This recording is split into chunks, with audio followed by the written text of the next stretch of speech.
when you put out the Give 'Em Enough Dope compilation 15 years ago, did you ever dream you'd be sat here today with this amazing roster of cool acts? I didn't have any idea of anything back then. Most people will probably say that's still the case now, but I don't know. There wasn't a master plan at the time, as I've said a few times before. It wasn't really. I didn't kind of, have this plan. It just happened, and it was one of those things. And I was working in a record distribution company called Soul Trader, and we were doing pressing and distribution deals for people that didn't have deals or weren't interested, so producers and bands and labels, which included Basement Jaxx, Howie B, and kind of more, shall we say, left field electronic music at the time.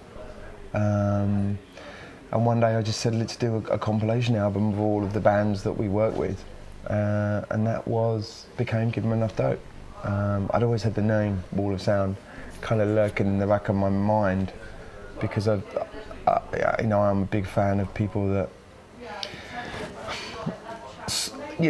affect music sonically. So whether that's from the greatest producers in the world and people that change sonics. I know, obviously, knowing that Wall of Sound was a journalistic phrase given to Phil Spector's music and nothing to do with him. Mm-hmm. And we will reiterate that in case he's watching or listening. Phil, hope you're well, by the way. I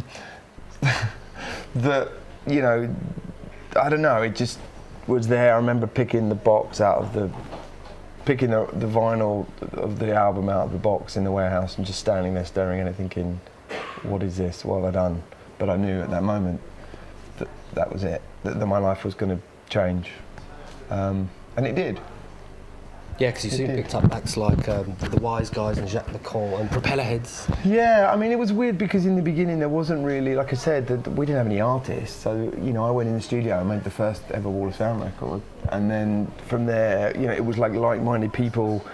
You sort of found each other if you were hanging out in, I don't know, the Heavenly Social or wherever it was, or bars or clubs or pubs or in the street or wherever. It was just like-minded people were attracted, and that's what it became, this kind of mad family. And I remember even back then there was this view that we were this gang of kind of misfits and miscreants or whatever, but really we were just a gang of people that loved music in all its forms and appreciated music in its forms. It wasn't like, because back then everything was so genrealised, so you were kind of like, if it was hip-hop, you're into hip-hop. If it was rock, if it was indie, there wasn't, the barriers and boundaries weren't down. The people wanted to pigeonhole you straight away, and you weren't really allowed to say that you liked one thing or the other, and that's what that scene did then. And there was because dance music was really, back then, it reached a kind of a very insipid, almost cheese kind of, it was pretty bad from a creative point of view, shall we say.